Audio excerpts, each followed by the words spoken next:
Okay. Well, I'm glad you got that cough in before we Thank you. Do my were best. live. Calling Chris Anderson in. Are I'm you in on the road? London. Or? Oh, you No, are in London. shockingly, I am. Yeah, I'm in Studio B tonight, though. Studio 1A Oh, is still occupied, but the crew had to move all the equipment and the lights, and that's then put in indeed. the wall and everything. Yeah, Yeah, yeah, that's yeah. But amazing. you're home from foreign travels. I am. We were in Scotland for 10 Or days so days. so, and because we went through some travel hell, we just got home this morning. So I'm here operating on fumes. But welcome everybody to History Happy Hour. Thanks to Stephen Ambrose Historical Tours and United Airlines for helping bring you this show.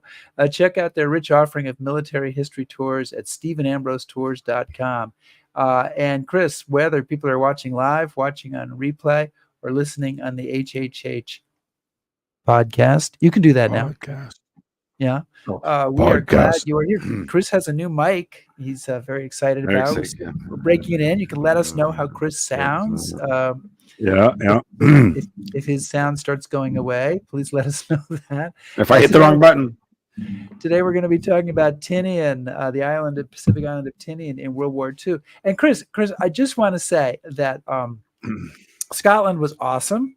I was at the Culloden battlefield, visited Linlithgow Castle, Skybray up in the Orkney Islands, but perhaps the best of all, taking your advice, I attended with Marilyn the Royal Edinburgh Military Tattoo. Here's a taste.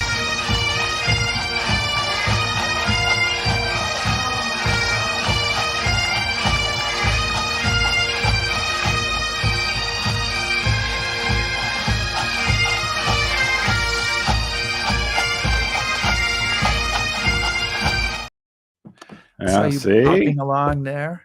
I was.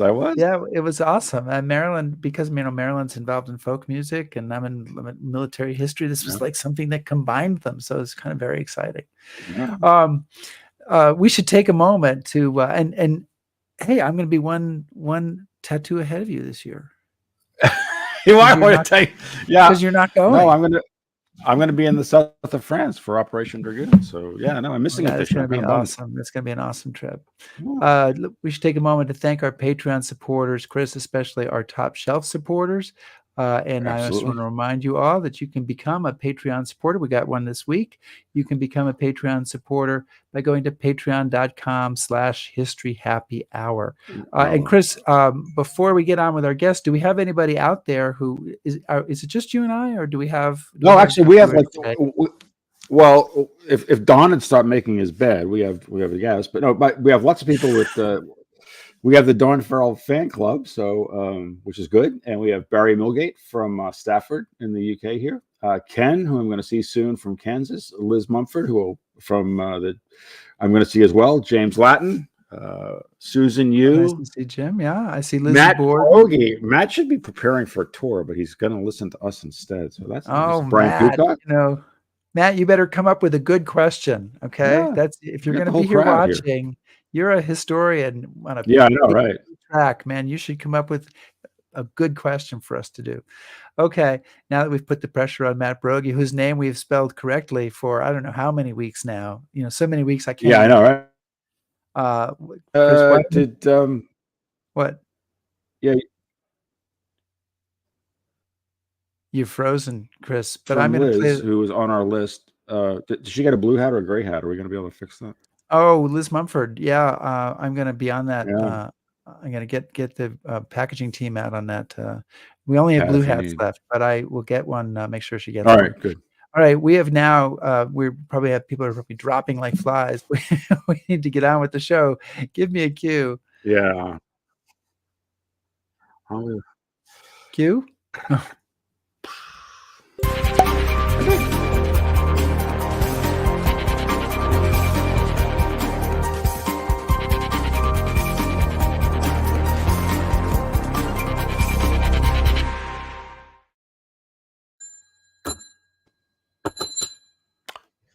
The bar is open. What? Bar is open. It's really open today. This is starting to feel like French internet. Oh yeah. I wanted to, Yeah. Okay. Oh, hey, listen. We teased this a little bit, but this week we're really excited to have a history happy hour repeat. Don Farrell is joining us, and Don, for those of you who don't know, has written exhaustively on campaigns in the Marianas during World War II. It is probably safe to say that he is a world authority on the topic, and we're here to talk with him about his new book, Seabees and Superforts at War, Tinian's Critical Role in the Ultimate Defeat of Japan. And the other thing that I also wanted to mention about Don's book before we get him on is that Don was kind of my mentor and guide through what I've talked about for years about the Marianas.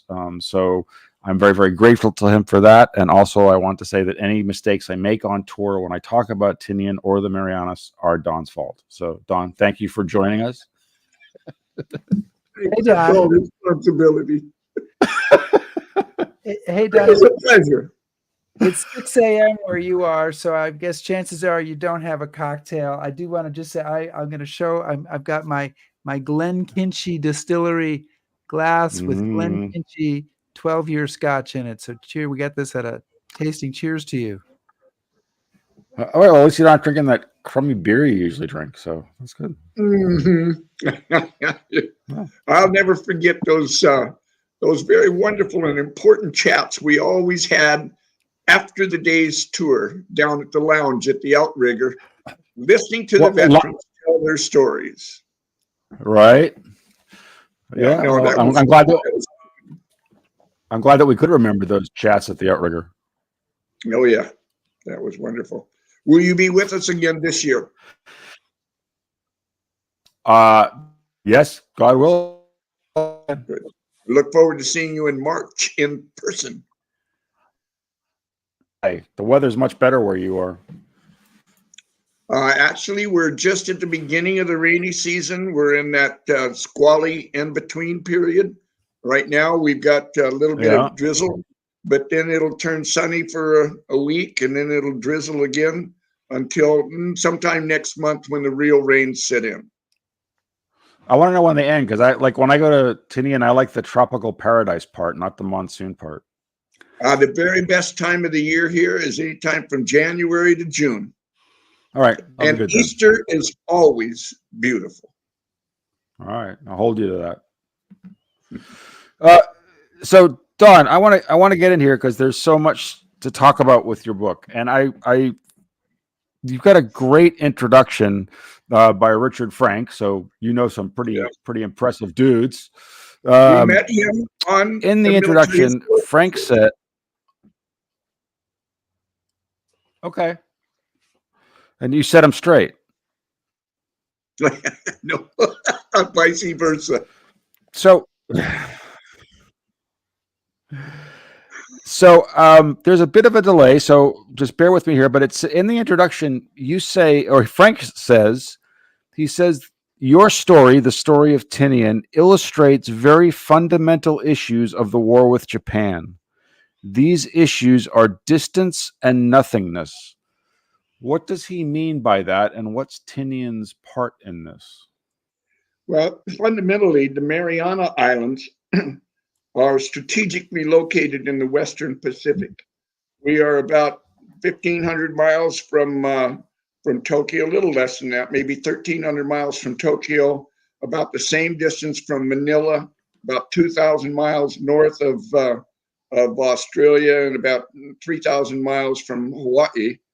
A little more than 3,000 miles from Hawaii. So the distances that the military, that the Navy had to travel to fight the war in the Pacific was a huge logistical problem. And especially when you have so many ships of so many different kinds, especially a large aircraft carrier fleet, huge amounts of fuel would be necessary to refuel them along the way, and particularly after the battle started here. So the logistical problems of being able to fight the war in the Pacific were huge, and were overcome by the United States primarily because of President Roosevelt's ability to stimulate the the beginnings of Americans' military-industrial complex to turn out enough ships and planes and our training facilities to train the men to be able to run those ships and fly those planes. It's a huge logistical problem. And the Japanese simply didn't think that we could do it. But along with their Bushido code, they could never use the word defense in any message they sent. It implied that they were losing. And so they would not pay attention to our development, battle fleet and all of that until it was too late. So that by the time the fleet was created and moved to Kwajalein and Eniwetok for the preparations to come to the Marianas, they were out of sync. And we had fought our way through Tarawa and some other battles. So the fleet had been tested, the Marines had been tested, the pilots had been tested, and our logistical structure had been tested, just moving the fleet from Hawaii to the Marshall Islands and onto those atolls for the launch against the Marianas. So we were well set, and I want to emphasize one particular point that was critical, and that was the establishment of unity of command in America between the Navy and the Air Force and all of the services. And the way they came together in the planning for Operation Forager, the campaign for the Marianas, was magnificent. The amount of planning that went into it was huge. And it was because of our nation's ability for our Army and our Navy to work together that we were able to defeat Japan, because their Navy and their Army wouldn't talk to each other. Don, we're going to like Rick and I. Yeah. We're gonna get into the stuff that happened on Tinian there, but I'd like to just, some of our audience has been with you on tour, and some of them are seeing you here today for the first time with your Green Bay Packers hat on. Not even realize that you are talking to us from the island of Tinian in the Pacific, one of our most far-flung guests. How long have you lived there? How did you get there? I mean, how did you end up there, and how did you become a historian of the Navy and the U.S. military effort in that part of the Pacific? Do we have 2 or 3 hours for this? It's a humorous story. I've tried to make it as short as I can. I was teaching at an upper middle class school in Southern California in the mountains up above San Bernardino, called Hillcrest High School. It's on the road up to Big Bear, just above the snow line. And it was a good teaching assignment. It was my first, and it was a good school and a good teaching assignment. But I walked by the office one day, and there was a poster that said, "Teachers needed." Well, I didn't really need a job, but I was curious enough to read it, and didn't say much, but it said Guam.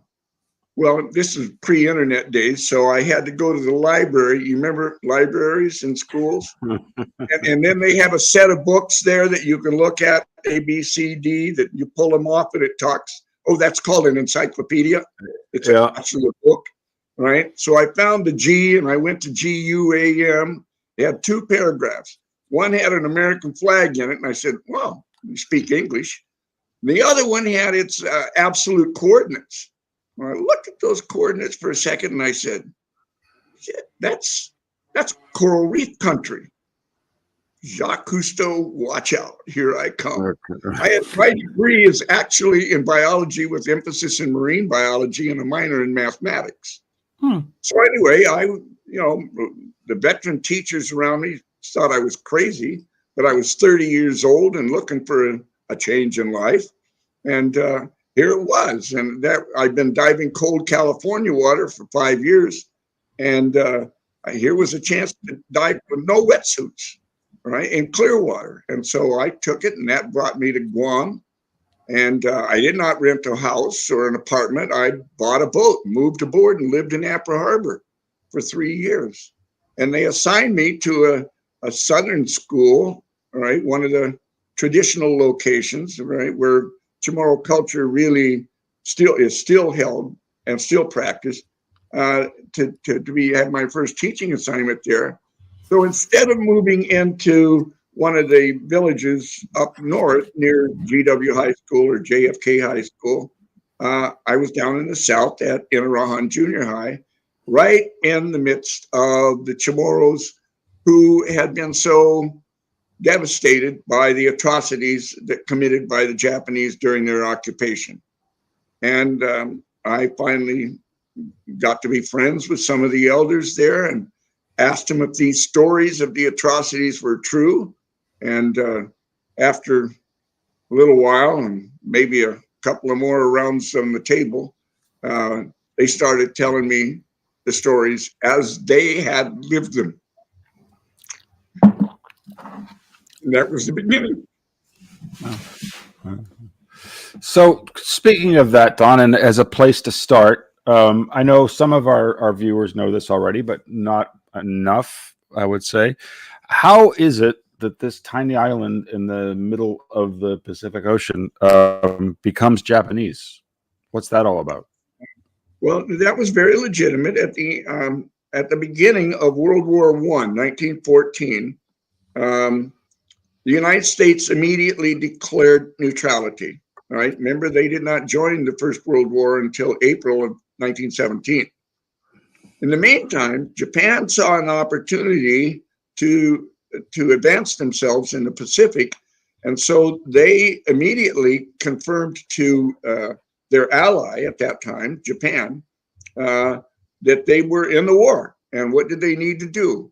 In the meantime, they sent a cruiser detachment with landing forces and into China to begin fighting against the Japanese, particularly in the Korean Peninsula, which always was a threat to Japan.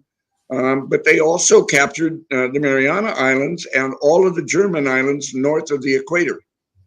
After World War I, the United States Senate refused to ratify the treaty ending the war that was drafted by President Woodrow Wilson. It was completely a political affair.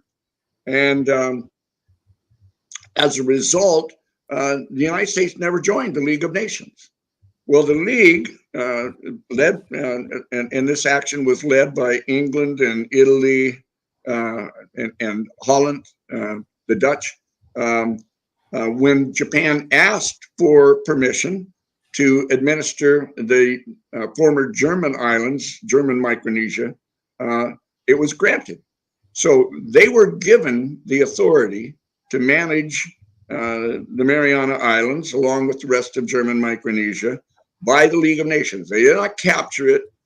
They were legitimately given it the same way the United States gave the same territories to the United Nations after the war as the trust territory of the Pacific Islands. So Japan legitimately was given control of the Northern Marianas, and that they could not fortify the islands. That was a basic part of the Class C mandate. So they had to install a civilian government, and you put a civilian government from Japan in there, and they're just like the United States. The first thing they look for is an opportunity to make money. And they came up with the idea of planting sugarcane there. They were already in the sugar business in Formosa, now Taiwan. And so it was not a new industry for them. And the nation was starving. They could not grow enough food to feed the nation. They were in pretty bad shape. Just remember, this was all during the Great Depression. And so everybody who wanted a job and was a farmer, particularly people from Okinawa, if they wanted, they were given a free ride to Tinian. And once they got there, they were given a small acreage of land as a tenant farmer to grow sugarcane. And they ended up planting the entire island. By the time the United States forces decided to come to the Marianas, the entire island of Tinian, 95% of the arable land, that is land on which a crop could be grown, was planted. And the vast majority of that was planted in sugarcane. I think I sent you a photograph showing what Tinian looks like as a patchwork quilt. And that's where it got its name for Operation Forager. There in the background, you'll see the patchwork. That's among the very first of the plantations. That's the village of Song Song, Tinian town, as it was, before the Americans arrived. The island had grown to a population of almost 18,000 people, not only living here in Tinian town, but also in farming villages around the island. So this was right there in the front left lower section. You'll see where the sugarcane factory is, and then the train track leading out into Marpo Valley, and then going north all the way to the sugarcane fields in the north end of the island. So that's exactly how it came about. And the invasion of Tinian was given the name Tattersall's. I don't know if either of you remember that word, but I do remember my grandmother making patchwork quilts from old pieces of cloth, right? That's what Tattersall's is. And when they looked at it at that time, what they saw was a patch. The planners with Nimitz at Pearl Harbor, what they saw was a patchwork quilt, Tattersall's. Well, and some of the people who watch this show have seen me in my Irish Tattersall vest. So there's a good example of it.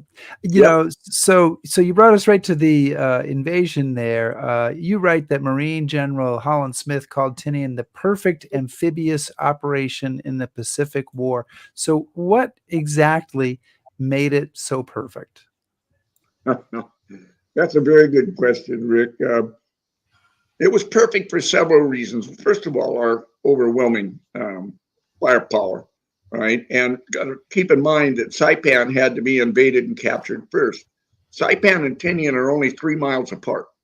From the south end of Saipan, there you go. From the south end of Saipan to the north end of Tinian is only 2.75 miles.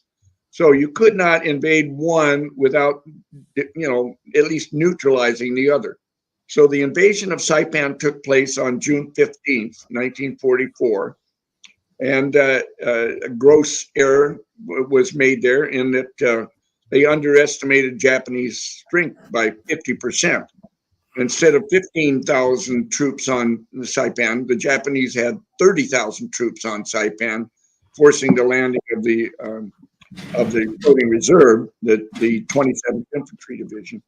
But anyway, at the same time, they had to neutralize Guam. So an entire carrier subset task force was assigned to Tinian to keep their heads down and to just keep them under fire constantly until we could finish off Saipan and then begin the capture of Tinian. The capture of Tinian then was, the Marines had gotten beat up bad at the beaches on Saipan. 30% casualties, both the 2nd and the 4th Marine Divisions, with the 4th Marine Division getting the bad brunt of it. But anyway, they had suffered badly. They had 2 weeks after the island of Saipan was secured before the invasion of Tinian on July 24th. And during those 2 weeks, the Marines went up to their commanding general and said, do we always have to land right in the teeth of the enemy? Isn't there a better way to do this? Right? And so it just happened to be in the 4th Marine Division was a guy I'm pretty sure both of you have heard about, and that's Raider Carlson, right? The Colonel Carlson, who conducted the raid on Macon Island. And he was like Claire Chenault and Billy Mitchell and these other guys who were always 2 steps ahead of their generals and thinking. And his thinking was, you don't have to land in the teeth of the enemy. There's another way to do it. And so if you have a map of Tinian there that you can throw up, or even that other one, so you'll notice that Tinian town is down at the southern end of the island. There was no harbor at that time. This is a recent map, right?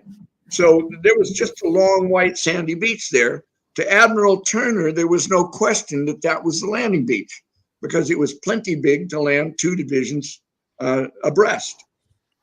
But again, the hills back around Tinian town were full of 6-inch coastal defense guns, and the Marines knew that they were going to come under that fire again. And of course, all the time they had, there was going to be a lot of smaller stuff that would be hitting them at the beach as well.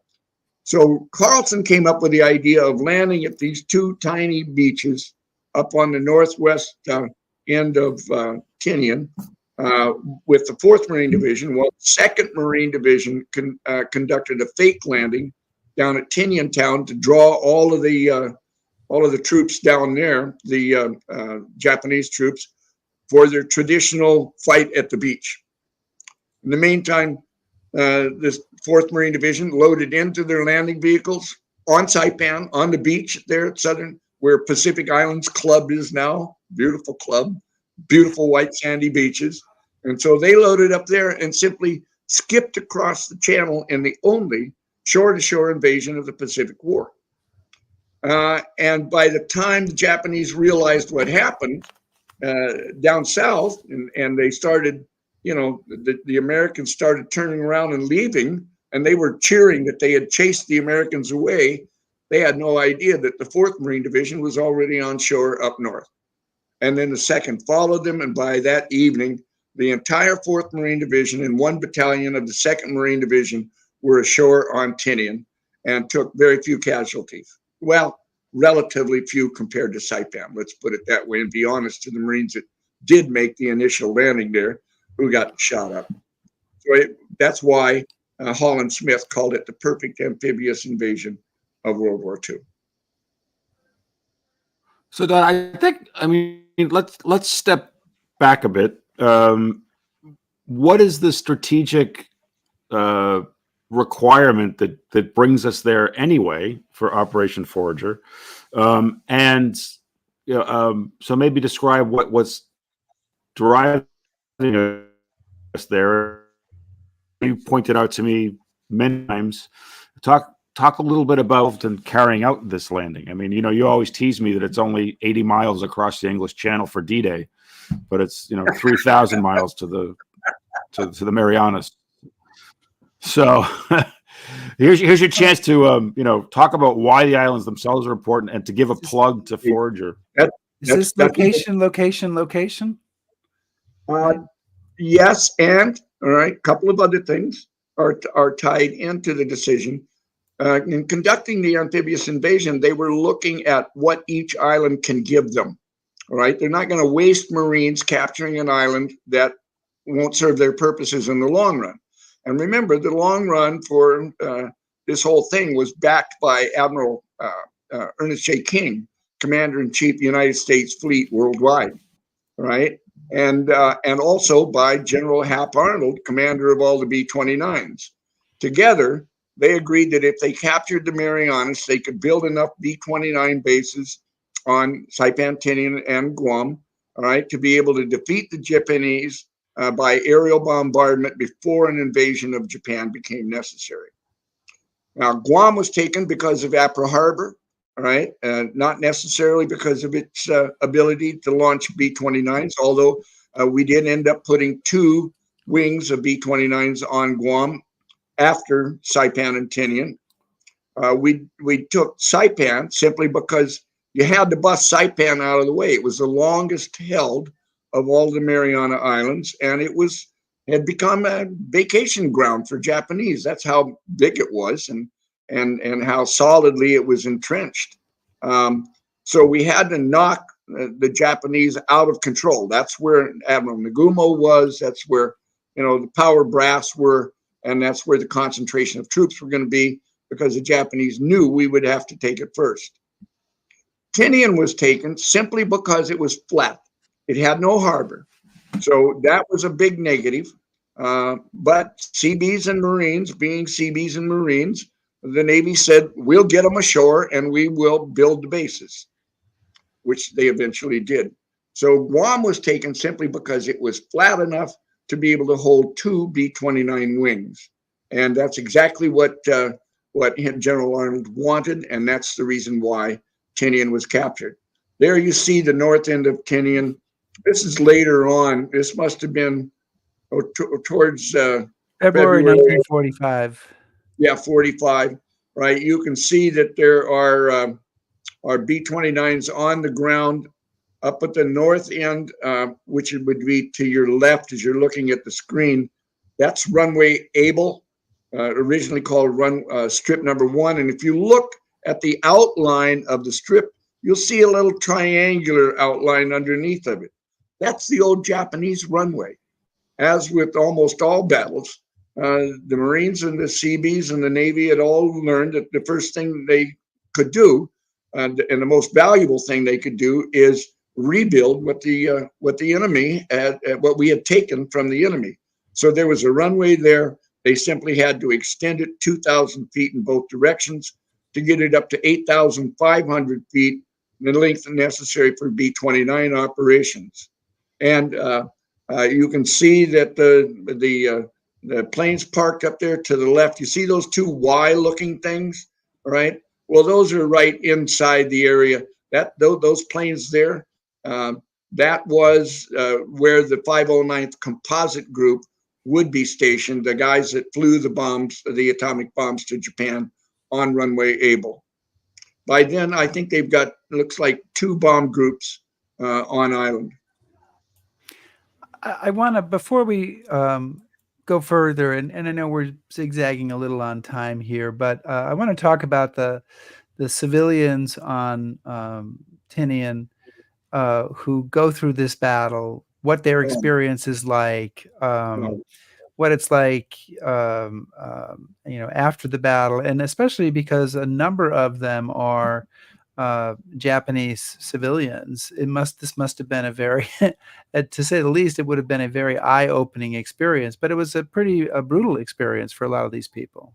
It was, I cannot describe accurately the horrible experience those innocent people had to go through, right? Because Japan brought the war to their wonderful island. They had been there for 30 years. Children and grandchildren had already been born there, many of whom come back to the island every year with the Micronesian Repatriation Association. But their terror began as early as February 1944, when the United States the Navy conducted its first raid on the Marianas and shot the place up, knocked out all radio communications, just blew the place up, primarily to get photographs and discover what was the strength of the Japanese at that time. Then again came the pre-invasion bombardment on June 11th, 1944. By then, these people have all been chased out of their homes. They're already living in the jungle, trying to find caves. There are no Chamorros on Tinian at the time. The Chamorros who were on Tinian had all been forced to move either to Rota or Saipan to get them out of the way. Those are the natives, yes, the indigenous population, the Chamorro, right? And so they were chased off the island by the Japanese to prevent them. They were afraid that, like the Guamanians, that perhaps they would have American-leaning feelings and disclose, strategic sites to the enemy, as soon as they landed or whatever. So they were all taken off the island. So there were 18 at the beginning of the battle. There were 18,000 Japanese on the island. 4,000 of them made it off of the island onto ships that had dropped off reinforcements and were heading back to Japan. Unfortunately, one of them, America Maru, was sunk by an American submarine. It was filled with Japanese and Okinawan civilians, but they would not put the International Red Cross on the sign of their ship, showing that it was an evacuation ship. And so they got sunk, and they all died. Many of them died anyway. So you had about 14,000 left on the island when it was invaded. About 11,500 ended up in the refugee camp after the island was captured.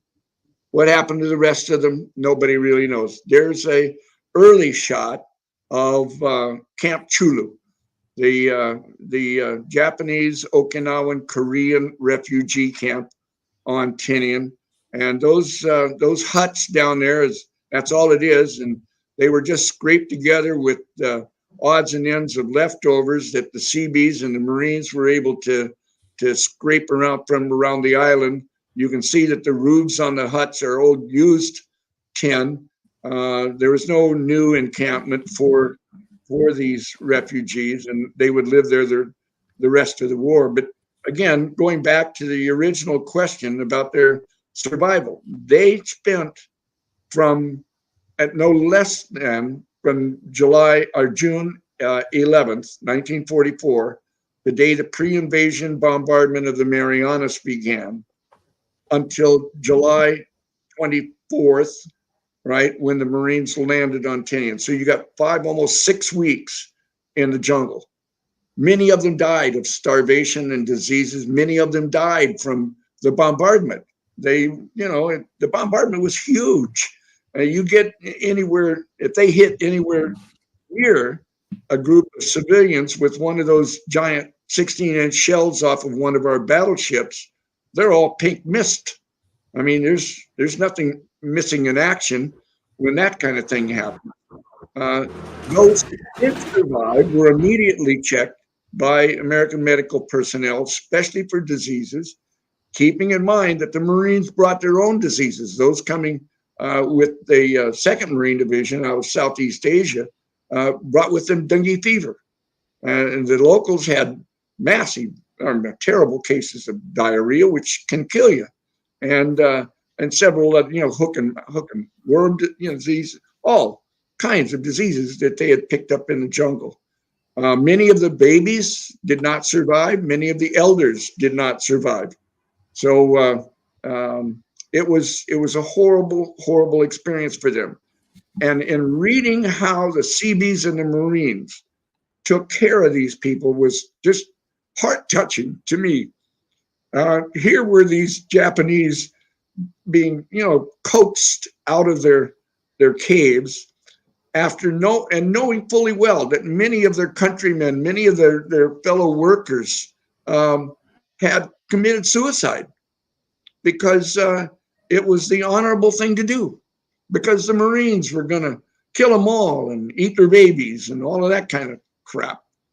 Bottom line was, now the ones who didn't jump are all of a sudden met by a Marine who gives them a drink of water, holds out his hand, helps him up out of the ground, gives him a little bite of his, can of his sea rations.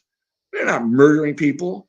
Can you imagine how sick to their stomach they were when they realized that their countrymen had committed suicide needlessly, and even more so that their nation had lied to them through the whole time to keep them supposedly loyal to Japan. Fortunately, during the 2 years that they would spend in Camp Chulu, the Marines and the Seabees and all the people that in the camps, they ended up working in the camps, doing dishes, cleaning the camps, doing oddball things, and everybody treated them so good. I end up there's a photograph of the work shed, and these are Okinawans and Japanese, and that's where they're going, right, to work. Naval Air Base, 52nd NCB Naval Base, right? They're going to go to work there for their day. They're going to get paid. And we end up sending them at the end of the war. We ended up sending them home with cash in their pocket, and a smile on their face, and decent clothes to wear. So I consider our Marines and Seabees, who served on Tinian with Camp Chulu, as our very first ambassadors to Japan. So, Don, we can bring in the Seabees into your answer here, but one of the other things that I find fascinating whenever I'm at Tinian is the evidence of the war is all around you, right? It's inescapable. So you've talked about the civilians on the island, and you've talked about the Japanese occupation. Talk a little bit about the physical transformation of Tinian because of the Seabees. What does it? How did it change physically? Begin with this. You have 15,000 Seabees with 1 million tons of dynamite. And they put it all to use. That is the major story of the first half of the book. Of course, some of the preliminary chapters build up to it, but here you got a photograph of them working on runway Able.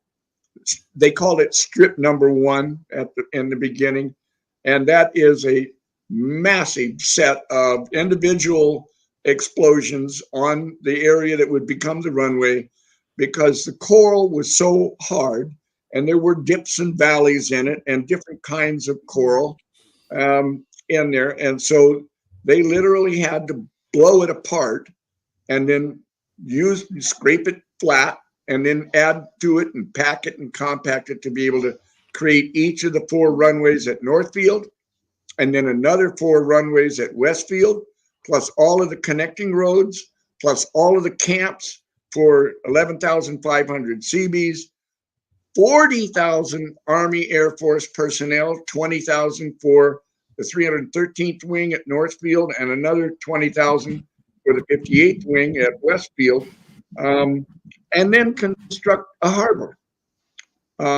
It was just a massive operation. And so the sugarcane fields were bulldozed, turned into camps. Roads were put through. The railroad tracks were turned up and turned into cemented, eventually paved roads. It was a massive construction effort to create what became the largest operational air base in the world. And there's a guy involved in this named Paul Halloran, who comes up in your book a few times. He's involved in the invasion of Japan, I think, because invasion of Tinian, because he helps develop the doodle bugs, right? That they used for the landing. But talk to us a little bit about his role, because he this is a name that I was not familiar with before I looked at your book, and he's got a lot of mentions in there. Well, and he deserves every single one of them. If any man has ever been under the pressure to perform under fire, it's Captain Paul J. Halloran, USN. He was the officer in charge of the 6th Naval Construction Brigade and had the responsibility of building all of the facilities that were on the original planning chart given to him when he got to Pearl Harbor for the planning sessions in April of 1944. And he was given a time frame in which to build these air bases and the roads connecting them and get the jobs done, all the side jobs that had to be done in support of that effort, the camps for the Seabees and all of that. But he dedicated himself night and day.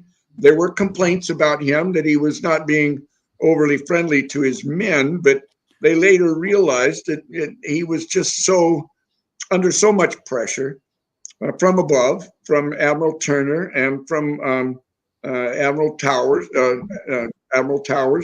that he just had no time for a smile and a handshake. He expected his commanding officers of each of the 3 regiments to get their jobs done, and those commanding officers were responsible and had confidence in the commanders of each of the naval construction battalions under their command to get those jobs done.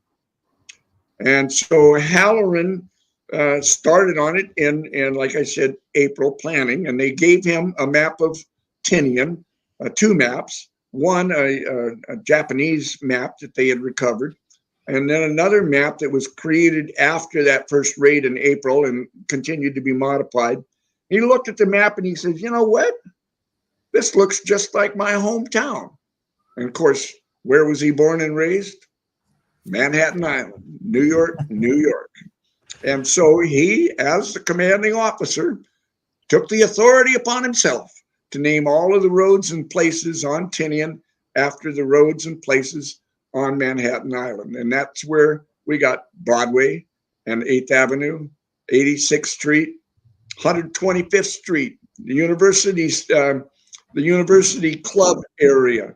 We've got Bronx, we've got the Battery. All of the places that you would find in New York City are on Tinian. So I think I started that book, or was it Tinian and the Bomb, with the statement, I live on East 46th Street, just off Broadway. And of course, to the blind reader, right, they're thinking New York City. And then I put -- on Tinian. And I do. So I'm only, 15 minutes from Runway Able. So when I was writing the book, I used to go up there and sit under a big monkey pod tree that's there near the bomb pits. And I had already been to DC and collected all the photos and the documents. And so I would drive up there in my old beat up brown pickup truck with a card table in the back and of course a cooler. And I would, and all my, handful of photographs, and I would sit under that tree and look at the photographs of the bombs being loaded from the bomb pit. And that's where I sat and wrote at least the draft of that chapter.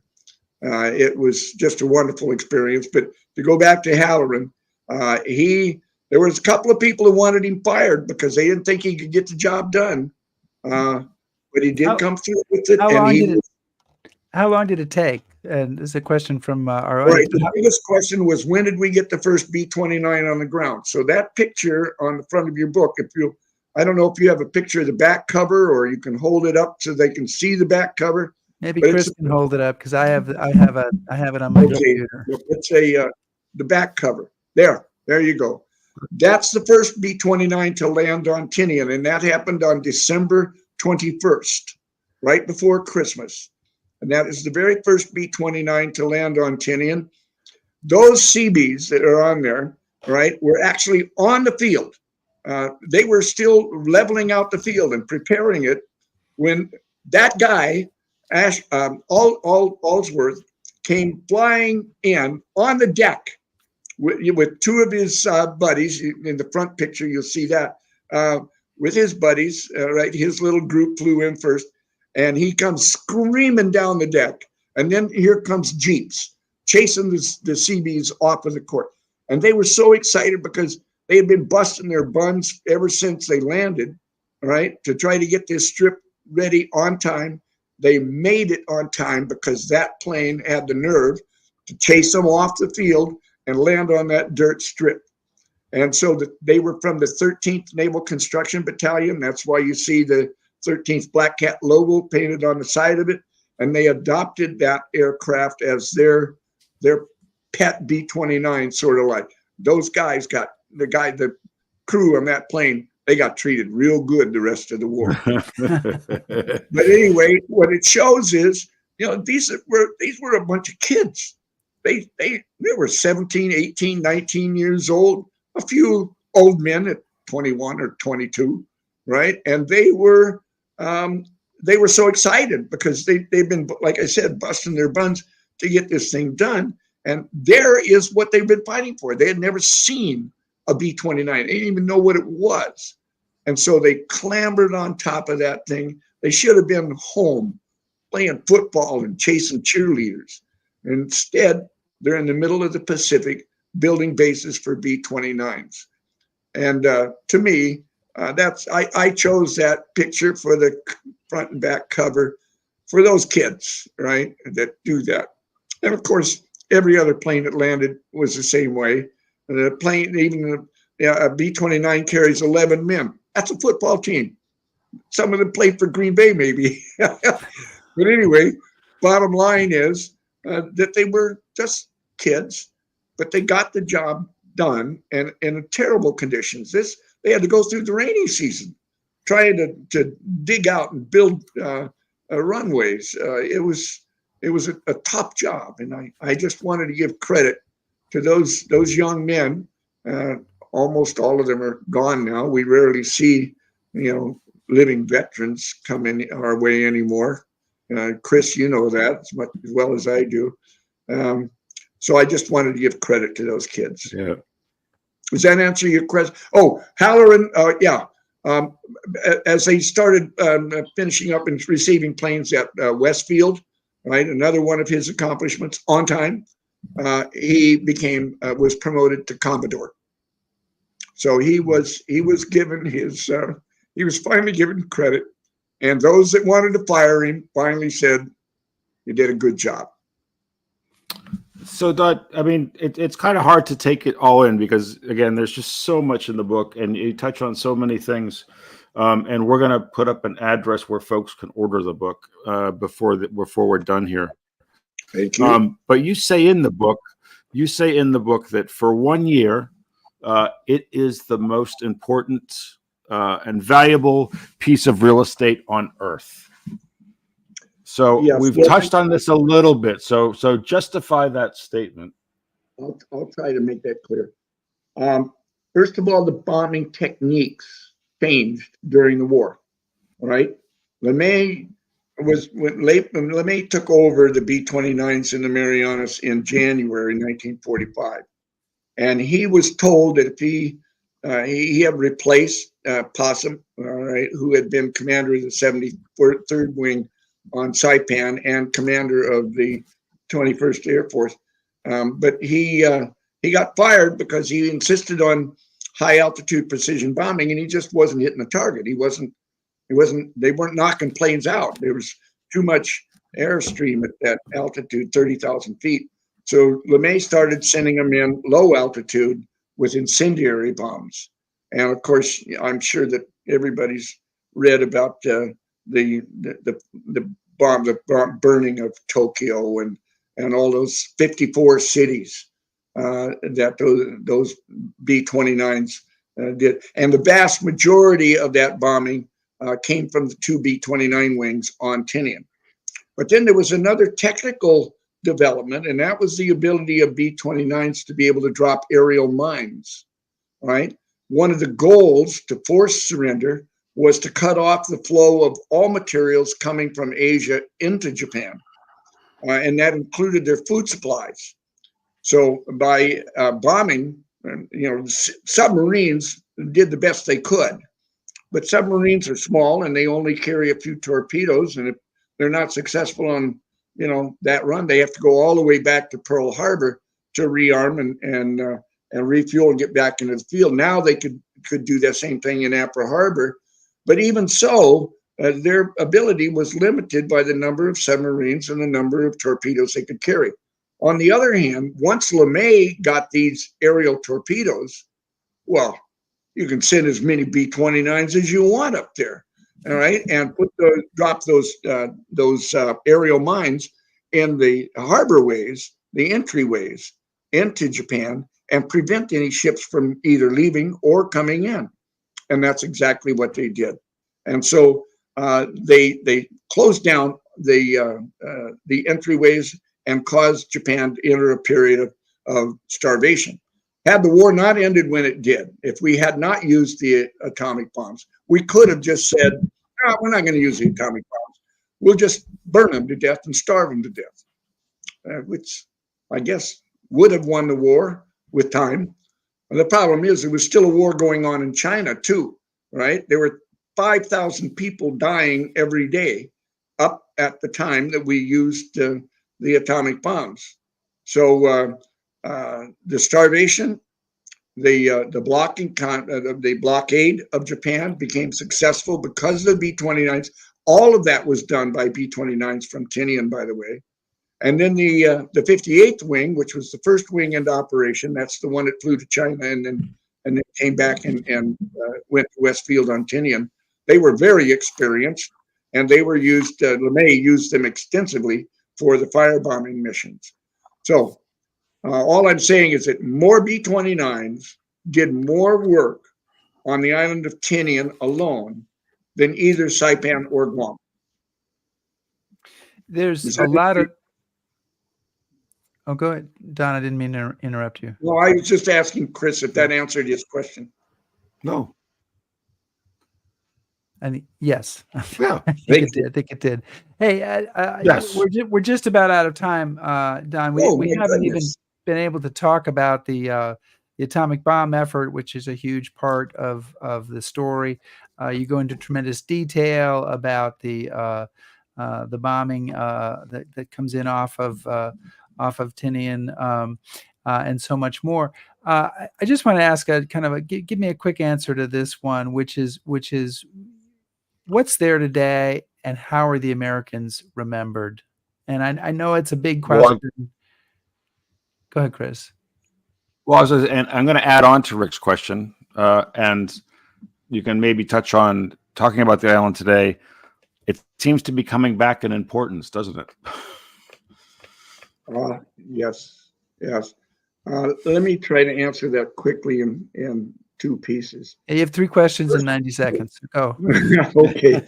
Number one, the people of Guam are Americans, and they are patriotic. So they remember that their island was responsible, right, for dropping the atomic bombs. And we, the people of Tinian, appreciate that, but we also use it quite effectively, right, to bring tourists to our island. And I've had the pleasure, the honor to serve many tours, other than the military historical tours every year during the Iwo Jima reunion, right? But I've had Japanese from Hiroshima, Japanese from Nagasaki, and a variety of different people come here, and they are quite polite to the locals, and the locals are polite back to them. So the atomic bombs and the bomb pits are an important part of Northern Marianas history. Now to go to your second part of it, right, Chris? Yes. Right now, there is almost $1 billion in contracts that have been let out by the Department of Defense, both Navy and Air Force, for another reconstruction of Tinian. They took runway Echo from Westfield, and they're using that to build what they call a divert facility for the Air Force. Essentially, what they did was admitted that they don't have enough space at Anderson Air Force Base to park sufficient number of large refueling aircraft. So they're taking runway Echo. They're not resurfacing the runway. They are simply creating a parking lot there for about a dozen of these giant air-to-air refueling aircraft. And they will have exercises here once every 8 weeks, something to that effect. And they'll bring in a dozen of these refueling tankers to practice refueling with our allies. And that is the biggest training program that is ongoing now on Tinian. And that is learning how we can work together with pilots from different countries doing their job. Should we have to do it? Should we be forced into another war? And so we see Japanese and Australian aircraft here in training exercises. Northfield is now underway of being stripped. All of the runways are being stripped by an Air Force Red Horse team.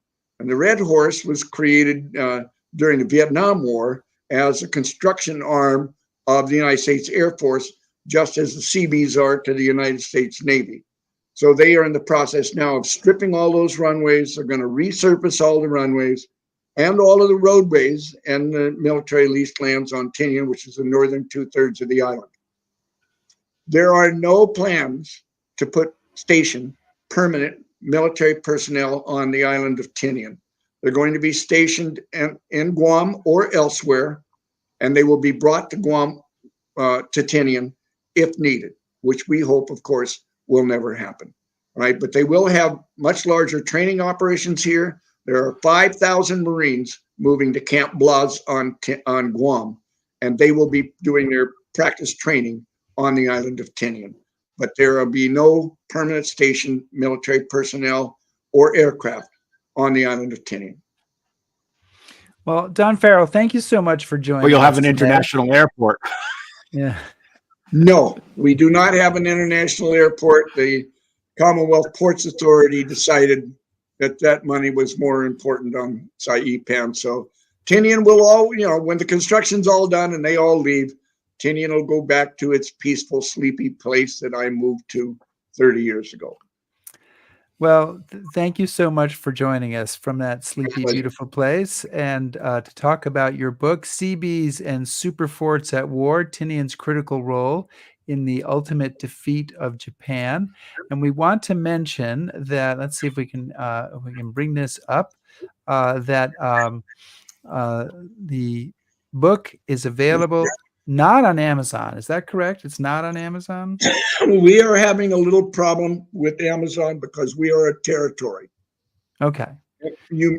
So we don't need to go into detail, but the way to get the book is this website that I've put up here. It's and I'll put it up in the comments too, in case you find it easier to get it from there. Thank you. So everybody's going to see that. They can link to it. It's https://shop.micronesianpubs.com. And that is how you get Seabees and Superforts at War. And you definitely need to get it. Yeah, it's also on eBay now. Oh, okay. Yeah, but you're not going to get any, I mean, unless you're selling it on eBay, is it, you're not going to get the royalties from that. So you want to have them buy a version where you're going to get the royalties. I think my son is taking care of that problem. Okay. And when does your first Colonel Sanders revival commercial come out, Don? Richard's been talking to me about setting up a blog, and I said only if I'm not going to be on air. Well, it's a great looking beard, Don, and Right. and the Green Bay hat looks good. And I don't know, whatever was bothering your internet image before, you're clear as crystal now. Yeah, I have no idea. So But like I said, we live in a territory. The internet is a very mysterious thing. Don Farrell, thank you so much for joining us. Thank you, Rick. Thank you, Chris. Thanks, Take Don. care. We'll see you soon. We'll see you in March. I'll see you in March, Chris. Okay. Great show, and always fun to talk to Don Farrell. And your new microphone seems to be working, yeah, so it's all good. And next week, the Democrats are coming to bring their convention to Chicago in a couple of weeks. So we're going to go back in time to the first convention held in Chicago in 1860, where a long shot candidate named Abraham Lincoln was nominated by the Republican Party. And our guest is Edward. I don't know how to say his last name. Acorn. Sounds like it. We're going to find out before we ask him next week. We will probably ask him off the air. But he is the author of The Lincoln Miracle. I bought this book. There's an Abraham Lincoln bookshop in Chicago, and they have like new books, and they have old books and old maps and all sorts of wonderful stuff. And it's great to kind of wander around there. And I bought this book and I read it. I really enjoyed the detail it plunges you into. I hope that you enjoy it, Chris. So I'm looking forward to this show to talk about the first convention in Chicago, what was different about the convention and what was different about Chicago at that time. So good stuff. Yes, anyway, it should be good, and we're both. Yeah, go ahead. Listen, and we're both at home, right? We're both still at home, and maybe your internet will have cleared up by then, so we won't be on delay. Maybe. Please subscribe to us on YouTube, follow us on Facebook, shout at us on Twitter, listen to our podcast, back us on Patreon, and browse historyhappyhour.com. Yes. Thanks, everybody. Be safe.